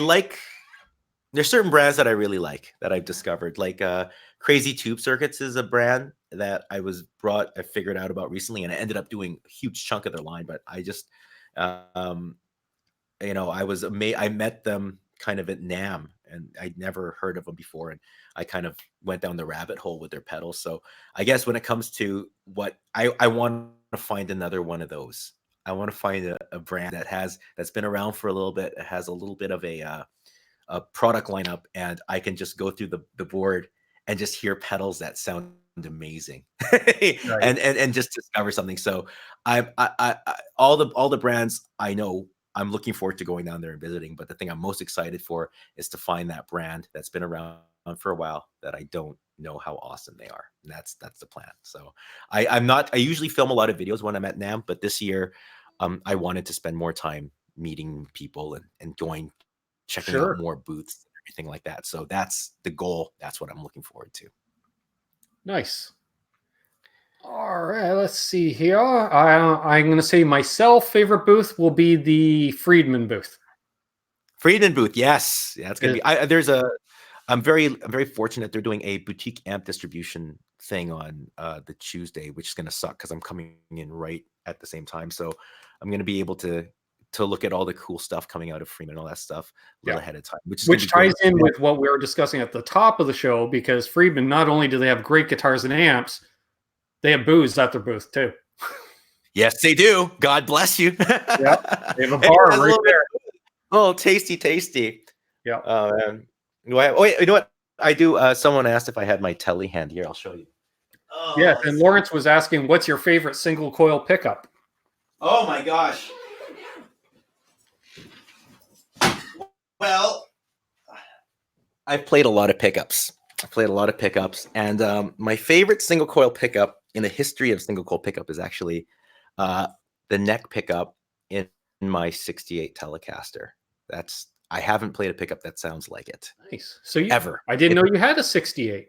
Yeah, here. I'll hold on a second. See, it's show and tell moment. This is what happens when you stay late in the thing here. Just hold on a second. This is my my pride and joy here. See ya, BV. Get some sleep, buddy, and safe travels. All right. Well, this over here.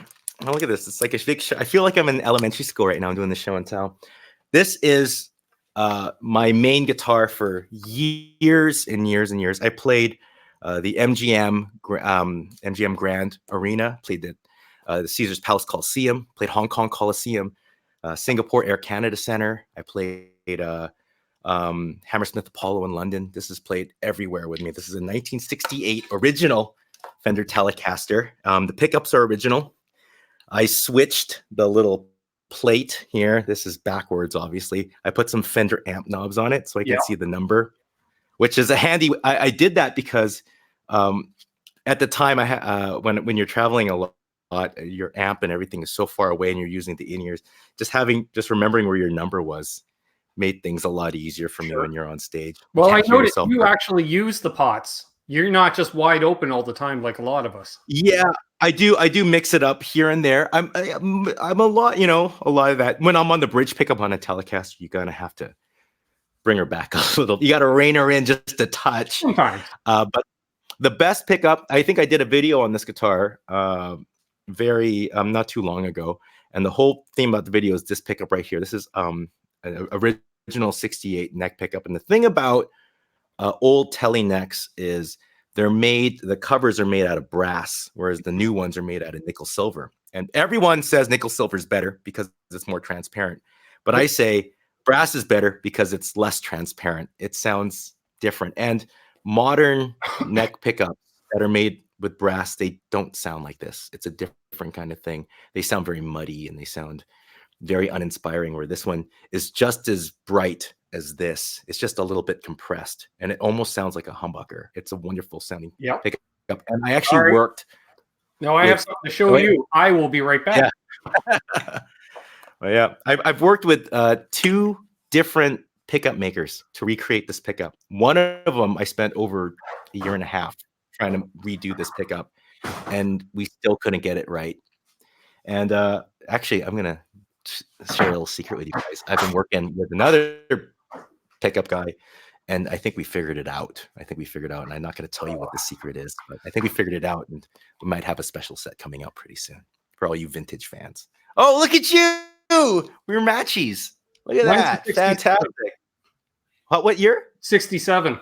67. Oh man, yours is older. Look at you. That's beautiful. You even have the funky little thing there. Oh, look at that wear. Oh my gosh. My dad's #1 gigging guitar forever and a day. Really? I didn't know that. That's super cool. With EMGs in it. He put EMGs in it to get rid of the hum.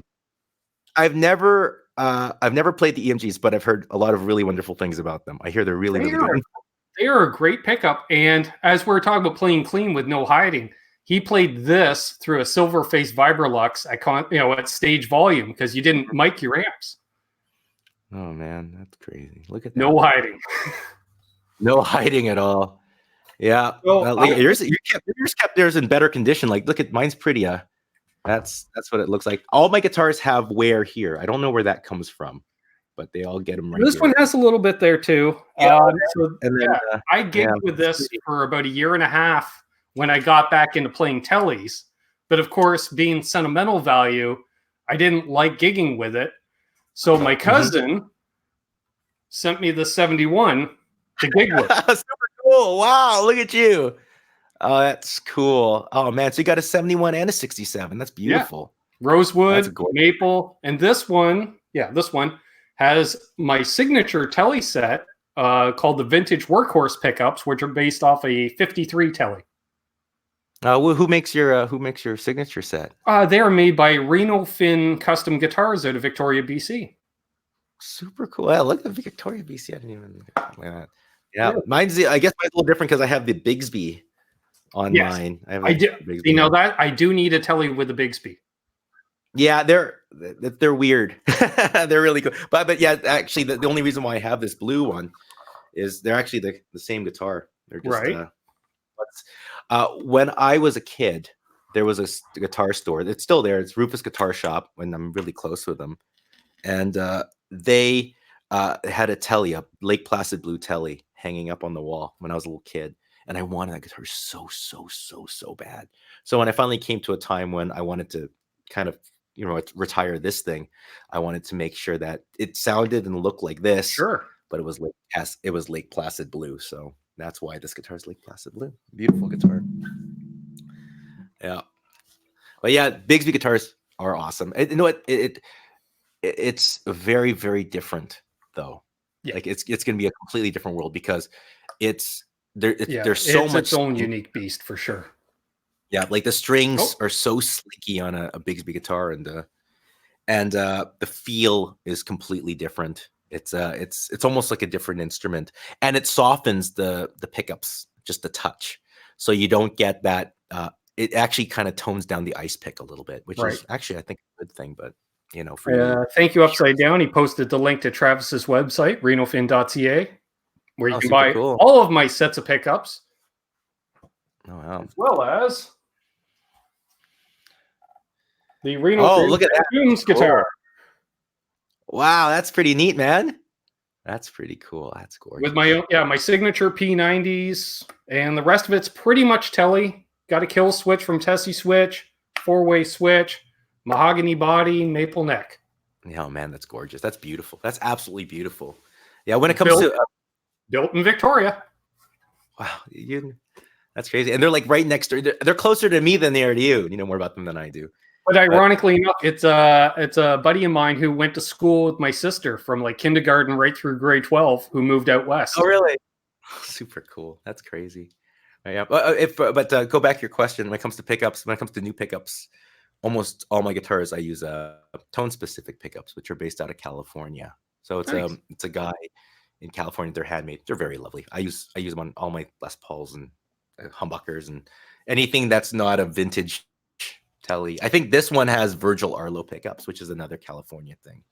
But nice. That's it in terms of. And just a reminder to anyone that's looking for pickups. Remember, when I get back from NAMM, we're going to run a contest with Reno Fin, which is for every time if somebody buys a set of my pickups, which there's currently the P90s, the Telly set, Strat set, and of course the Canuck Bucker. What's a Canuck Bucker? Does it come with a jar of maple syrup or something? I happen to have the prototype Canuck Bucker in this guitar. A double cream overwound humbucker. It's not a DiMarzio Super Distortion, but it's pretty much a DiMarzio Super Distortion. I thought it'd be much more polite. Yes, it's just a little more polite sounding. So polite that buys a set of my pickups, which will, when we announce the contest when I get back from NAMM, you get entered into a draw to win one of my signature guitars. Oh wow, that's awesome. That's awesome. Buy a set of pickups, win a guitar. And there's holy crow. I've tried a I forgot who wrote that. I tried a Charlie Christian pickup on a Telecaster. What's it? Great Van Zini. I've tried a Charlie Christian pickup on my Telly. I had one in college. They're really, really cool, but they're tough to balance with the bridge pickup. So if you're and they're very, very noisy. They're like P90 noisy. So but they sound pretty cool. A lot of really great. I think Tim Lurch he uses a Charlie Christian pickup, and I think he gets great sound. I got really cool sounds, but I ended up doing a mod onto my guitar where I actually had it split so that I was running a 1 meg pot into the Charlie Christian pickup and a 250 pot into my bridge pickup for the volume, and that kind of balanced it out a different way, and that worked really, really good. So if you're curious about trying to do it, that's how I would do it. Nice. My sister has to head out. Got to get the kids to bed. No, Have a good one, Sis. no. Love you. Take care. Thank you so much. Thank you, Tom. Posted a direct link to my pickups. Appreciate it. Arvon Gaunt, hello. Harley Hex says, no wonder you were trying to get me to buy a telly with P90s. Yeah, go figure. I just like the name Canuck Bucker. That's a pretty cool. That's pretty. Well, nice. we were going to do a really over the top, overwound one, and that was going to be called the Mother Bucker. The Mother Bucker, yeah. Wind it like 18K output or something crazy like that. Just blow up an amplifier. Yeah. I haven't clicked on my dirt pedal, but my clean amp is dirty as hell. Well, that's about it. I'll do it. Yeah, and it's all mids. Jack the Rabbit just hit 100 subscribers. Congrats! Hey, Rob. Congrats, man. That's I love hitting. Player, great singer. Mitch Heyman, hello. Let's see here. Tom says, I love that your P90 pickup model is called the Boa Constrictor. Yes. Yeah. Travis actually named that. Because it was much better just calling it the Ben Coombs P90. Because what the hell? I don't own a P90 guitar. Thinking about it. I need a P90 guitar. There's no actually, if I could get any guitar, I don't have a Jazzmaster style guitar. My sister should get a Jazzmaster. Really? I gave her a Jazzmaster this spring. An Affinity Jazzmaster for her first guitar. That's pretty cool, actually. I wouldn't mind getting even like an Affinity would be dope. The problem is I just play the same guitar over and over again. I'm like, I'll change everything in the rig, but I kind of keep everything to kind of a handful of guitars for some reason. I just get very connected to them. Yep. Whereas like I could really, I like experimenting with different amps and I like experimenting with different pedals and stuff. But for some reason, guitar is just something different for me. I don't know what. I used to have a conversation with my best friend. The last band I was in, we were in a band together, and we'd have a conversation like Wednesday before any gig. What guitar are you bringing out? Oh, I'm going to play Tellys. And he's like, okay, well then I'll bring out a Gretsch or a Les Paul, something so we don't step on each other. Okay. What do you? And it got to the point. What pedals are you thinking about running? Because we're constantly swapping out pedals on our boards. I'm going to go with more of a blues driver tone. Okay, well then I'll use a tube screamer. Sure. Let's go with it. But it got to the point where there's a photo of us playing, and he's playing an Ibanez AF63, I think. They're full hollow body jazz guitar. Mm-hmm. And I'm playing a Kramer. Well, it's that's the smart way to do it, though. You got to make sure that you're balanced with your other guitar player. Sure. I'll tell you, it goes a long way, man. Yep. It goes a long way. You'd be surprised. That's probably your band probably kicks ass because of that, right? Well, we tried. Probably we tried. Yeah, I constantly do that. It's with keyboard players, it's very tough because keyboard players patches change so much. But I'm always really cognizant of where the keyboard player is, just tonally. Sure. So I don't. So I kind of have an EQ pedal somewhere tucked around. So if I hear something weird, I can just kind of finagle something to make it work a little bit better. Yeah, cut something out, pump something up. Of course. Yeah, man.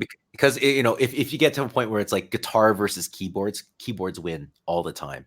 They have infinite sustain. They're very thick and they're very wide. Mm-hmm. Same thing with guitar and bass. Like having people like really warm sounding pedals, but the moment you play with a bass player, oh man, you're gone, right? Because that bass player is always going to kick your butt. He's going to take over that whole section up to about 200, right? And there's nothing you can do about it.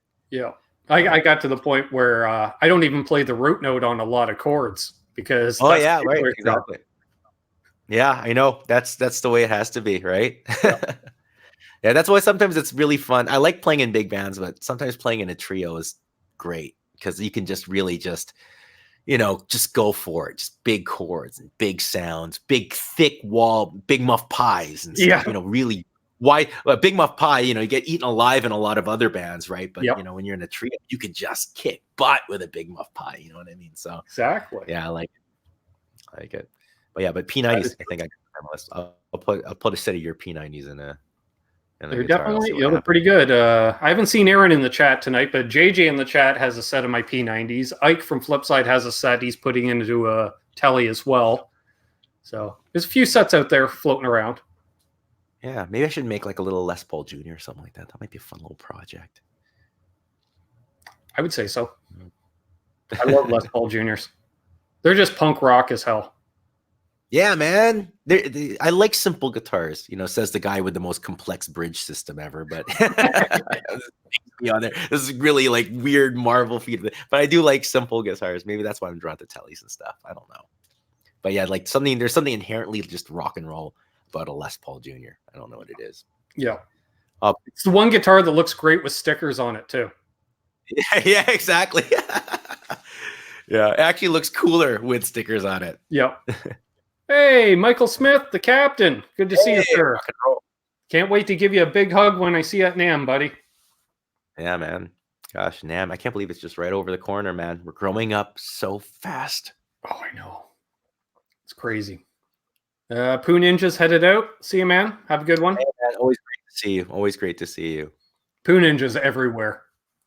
Yeah, I know. It's I think I met Poo Ninja when I was in Germany again. It's but he's been just invaluable. I heard he was the talk of 42 Gear Street.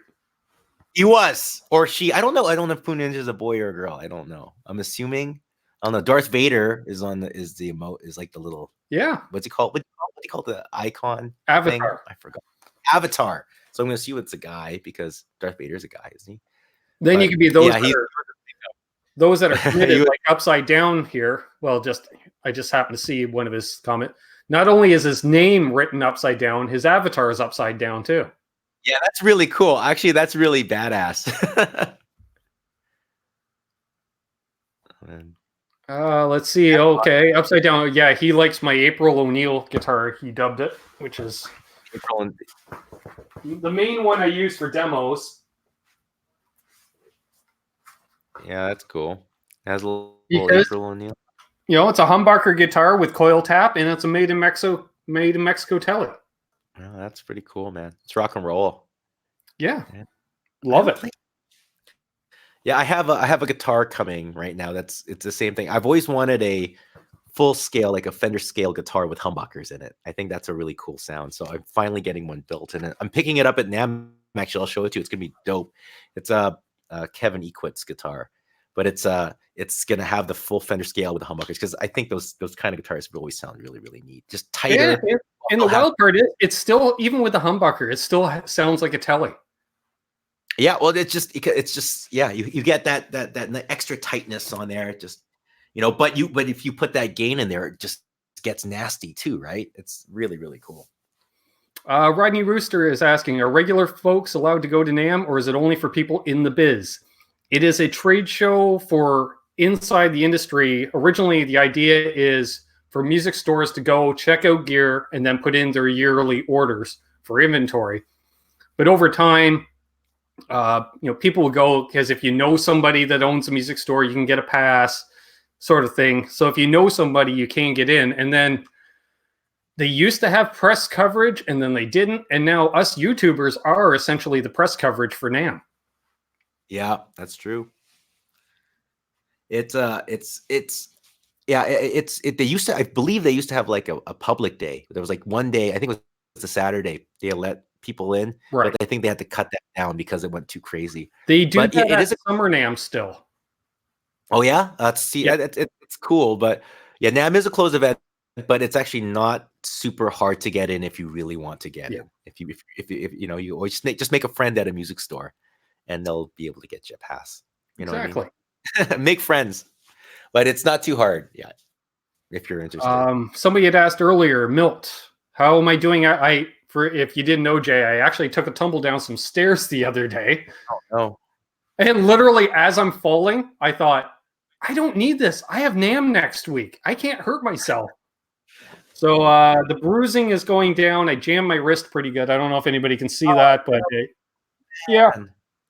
Well, that sucks. We're getting there. Man. It hurts to play, but I will be playing. And for those that are going to be at NAMM, I'm going to be hanging out. If Lawrence is still here, I'm not sure if he's still here. Whatever booth Lawrence Petross is in, which is the Pedal Pod booth. I'll go back in my text, see if he mentions which booth it is. I'm going to be performing at the booth on Thursday. Hey, rock and roll. What time?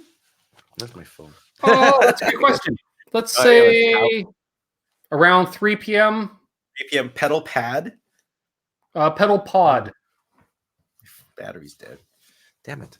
Wait, I think I'm in pedal pod. Remind me, we're gonna talk after anything. Pedal pod at 3 o'clock. Yeah, I'm gonna drop by. Hear you jam out a little bit, man. Rock and roll. That'd be cool. So yes, yeah, I think I'm doing last minute because Lawrence wasn't sure if he was going to be going, and the pedal pod company is using his pedals obviously to demonstrate their pedal board. And so it came up like just in the last couple of weeks. He's like, yeah, I'm going to be there. I'm going to see if I can get some people to perform at the booth. And I was like, dude, you're like a week and a half out. I'm thinking everybody's booked. But I said, I literally texted him, if you can't find anybody with actual talent, I'll be more than happy to demonstrate your pedals. With pedal pod's a pedal board. Is that what that is? Yeah, it's little modular pieces to build pedal boards. Oh wait, I think I saw something like that. They're very cool. They light up underneath. Supplies. I'm always looking for you. They are powered. Oh. There is none in my vape. Robot Master Switch.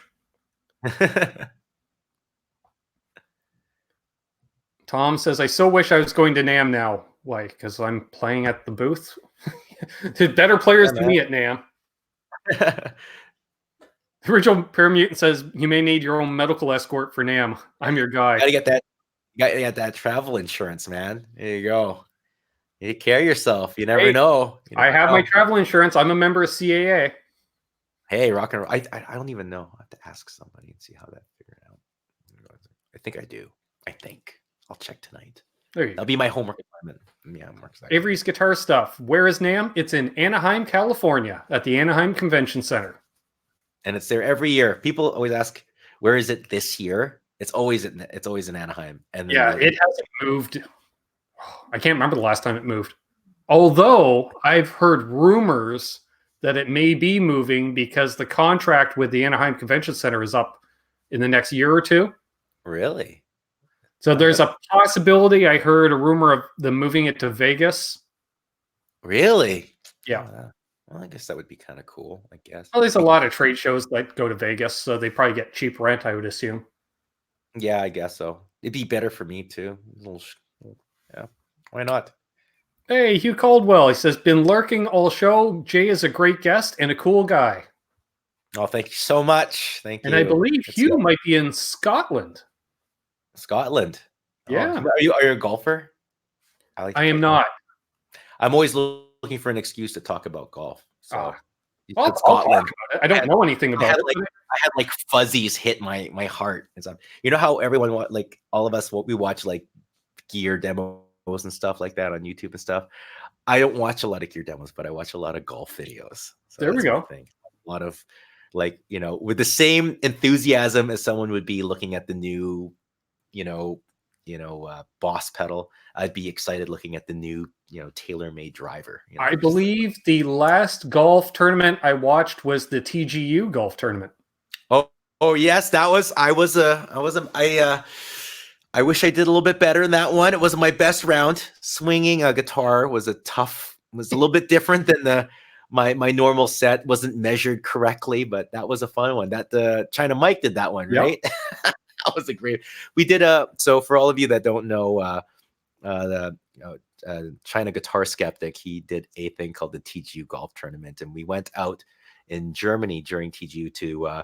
We put these old guitars like sprawled out in the driving range, and we're all trying to hit them with our clubs. And then at the end, we get the actual guitars themselves and use them as the club to hit the golf ball. And it was a lot of fun. It looked like a lot of fun. It was a lot of fun. And it's really cool because I would love to be the next Mike Weir, by the way. That'd be dope. But it was fun because I always have a thing where every time I travel, it's usually if someone's going to try to get me to travel somewhere, I usually try to have it somewhere written that I have to, you take me out to golf. I have to golf. Nice.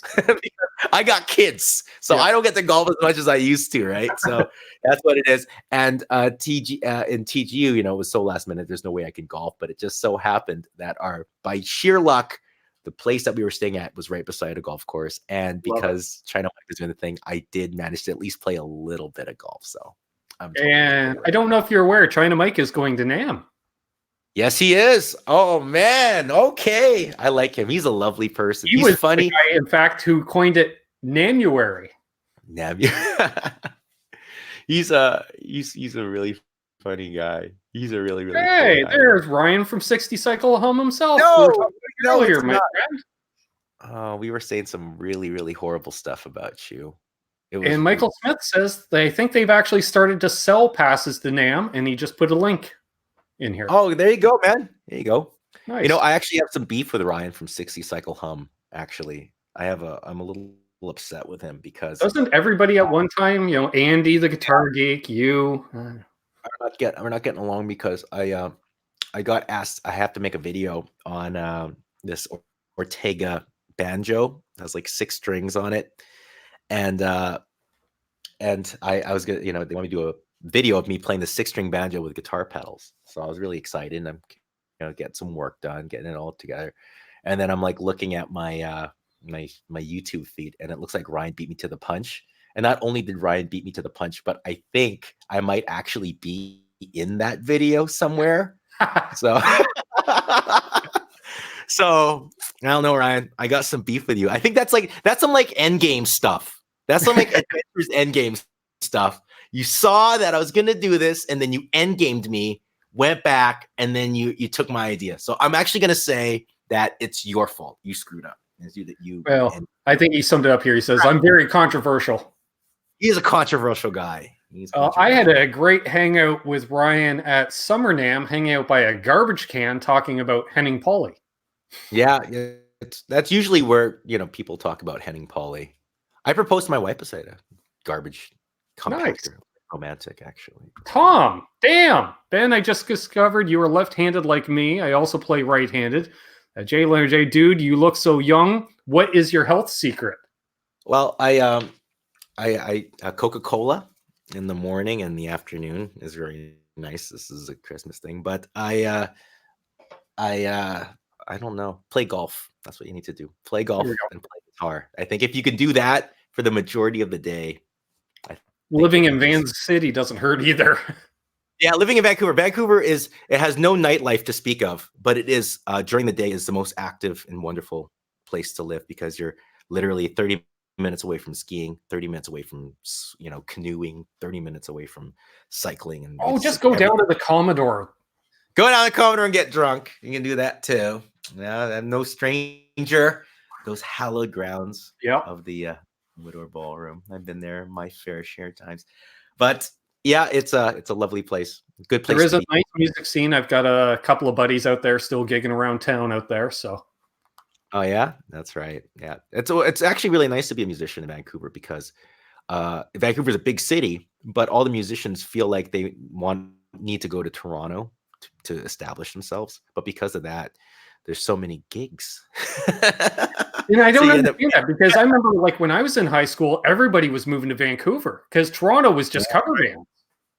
Oh yeah, well that's it. You could play. It's easy to be a musician in Vancouver just because the movie industry is in Vancouver, so it's very easy to find yourself doing soundtrack work and stuff like that. It's it's a wonderful place to be a musician, Vancouver. Exactly. Yes, it is. Coca-Cola is the best. It's my one guilty pleasure. I like Coca-Cola. I don't drink it all the time, but when I do, oh buddy, forget about it. I think it's tasty stuff. Hello to David Ennis. Hello to my cousin Doug, who did come back in here, so I'm trying to say hello again before he sends me a nasty text message. Oh, let's see here. Is the Love Affair still opening in Van? I don't know the Love Affair. Do you know the Love Affair? I don't know them. I don't know the Love Affair. Honestly, the Commodore is one of the few venues I know, just because I've had friends play there, and it's an iconic room. Yep. Yeah, I remember. It was funny. I was my dad, when he was in the 70s, he was in a band, and his band played at the Commodore. And so when I was young, I would go, "Hey, Dad, I got into this music school or whatever." It's like, "Well, when I was in blah blah blah, I played at the Commodore." It's like, "Hey, Dad, I just got this gig with this pop star. I'm traveling the world in the arenas. Oh, well, I played it, the thing and this. Oh, Dad, I'm on TV doing this, blah, blah. Well, when I was in the 70s, I played at the Commodore Ballroom. So eventually it came to the point where I did my first show at the Commodore. And by that time, I've played everywhere. The biggest, huge, from 18,000 seat arenas to whatever. And for some reason, that was the only show I've ever played that I was nervous at. I was nervous because my dad has built it up for so long.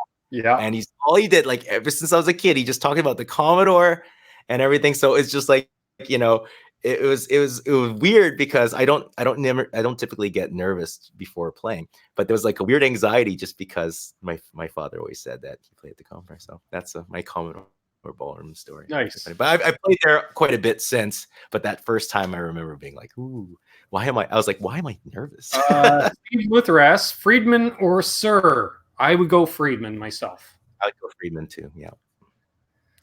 I like the Sir guitars more. I like Sir guitars more than I like Friedman guitars. The only thing I don't like about Friedman guitars, I wish the inlays on the fretboard were a little bigger. I have one big pet peeve when it comes to guys that make boutique Telecasters, and Friedman's one of them. What people do, and it makes sense. This is a bad example, but what a lot of boutique tele guys do is usually, I need a real Telecaster. Usually there's where the saddles are. Mm-hmm. They because they're so close to where the string comes through, the angle's really steep, right? When it gets to the saddle. So what people like to do is they push the bridge back so that way they could put the saddle more forward and the angle will be more gentle. That's what a lot of the boutique guys do. But what they don't realize what they're doing is because you're pushing the saddle more forward by so much, you're actually making your bridge pickup closer to the saddle. So it's almost like moving your bridge pickup down like moving your bridge pickup down this way. And it makes the tele bridge pickup sound really overly bright and kind of whiny and MIDI. I know this. I've given Ryan this rant. It bugs me. He's just noticing that. This is all I talk about. It drives me nuts. A lot of people that don't like SG, I always think SGs are brighter pickups. Like the SG neck pickup is brighter than a Les Paul. It's actually because if you look at an SG pickup, it's further down. Lower. It's not higher up, and that's because it's just a little bit that makes a big difference. But that's my rant. Okay, I'm really passionate about this, Ryan. Don't mess with this. This is my heart here. Okay, but that's my one thing. Freeman's one of them. I did a blindfolded tele shootout when I was at what do you call it, Gearhead, or not Gearhead, the 42 Gear Street. And it was funny because when I was blindfolded, it was very easy for me to know that, this bridge pickup didn't sound very good. And then all of them were the ones with the high saddle. So there you go. I love it. That's my rant. Love it. That's my rant, Ryan. He's like, I know. It's your okay. Next time I go on this rant, I want Ryan to do it for me. I'm just gonna sit back and I'll do the rant. Well, I think if Ryan's interested, I'll have to have him come on here so he can do a rant as well. I'm telling you. So, Ryan, if you're interested, we can definitely set something up. Definitely. Which I believe actually I did ask Ryan about 6 months ago to come on, and he said yes, and then we got busy and I lost touch. So my apologies. He's a ghoster, I'll tell you. You fall in love with him, you give him your heart, and then before you know it, you're just alone, just sitting by the phone waiting for a ring that's never gonna come. He's like that vicious heartbreaker. He sucks you in with those Hawaiian shirts and breaks your heart. Hawaiian shirts, I'll tell you. I know. After NAMM, definitely after NAMM, Ryan. Oh, I like your exactly. Yeah, well, hell, we're flying out in a couple of days, so I know exactly. No, Ryan can. Yeah, that's actually a true story. Yeah. Ryan can't legally go to Canada. It's yes, he has some after hours internet habits that prevent him from traveling internationally. Except Germany, they were fine with that. That's how he was able to go to Germany. In fact, they gave him the key to the plane, I heard. Yeah, they were okay with the thing, but everywhere else, no, unfortunately. Yeah, in certain parts of Asia, they're like, why not? Asia's Asia, whatever. Ryan bribes folks with his peaches. Nice. Mm-hmm. Yep. Is it All dangerous? right. Well, we went longer, and we went 2 hours here. Holy crow! Holy crow! Yeah, Well, you know what? This is my first real kind of like live streamy thing, so I'm happy it went this long. This is really fun. This was an absolute pleasure. Really, a really cool learning experience for me. So, well, I'm glad you enjoyed it. I appreciate your patience and all the viewers' patience for bearing with me as I'm trying to figure out how this all works. But I think everyone had a good time. As we wrap things up, do you have anything to add, my good man? No, please subscribe to your page. You know, if you haven't already, all 70,000 of you that are watching this live chat right now. And man, I'm really looking forward to seeing you all. Tom said you broke your live stream, Cherry. It's a big day for me. It's a big day. And Brian's long show. I'm going to have to take a shower. Channel, we did a couple 6-hour live streams. Oh my gosh. Wow. Yeah. What do you do when you have to like eat? Baker showing up at like hour 3, and he's like, it's not a real stream unless you go longer. I'm like, well, you come on and join us. And then next thing you know, hour 4, Baker jumps on for an hour. You guys are super hardcore. Look at that. I can't even watch TV for more than 2 hours. Look at this. It becomes, especially on a Sunday night, it's kind of a virtual pub atmosphere, right? Everybody can have a couple of pints. You don't have to worry about driving. Yeah, you know what? I should have brought some beer. Then it would have turned into a 6-hour thing, and then I'd get sloppy, and then I'd have to do like a public apology video, and it'd be a whole. Well, see, I'm at the point where literally Flipside Music gives me a beer cozy. Oh, that's fancy stuff. See, I don't have it. It's all about that product placement. You know, when live streaming, I prefer. Well, definitely, it was awesome having you on. I'm glad we connected. It's always nice to have a fellow Canucklehead on here. So it's been a pleasure. Thank you so much for inviting me. It's been a lot of fun. I really appreciate it. Definitely do it again for sure. So yeah, if you just want to hold the line, I'll wrap things up here, and then we'll talk off air here. So that's great. Thanks everybody that tuned in tonight.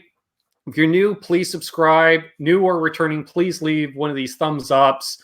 Check out Jay Leonard J's YouTube channel. I will put a link to the channel in the description after the video because I forgot prior to doing the video. Upside Down just posted it in the chat, so there we go.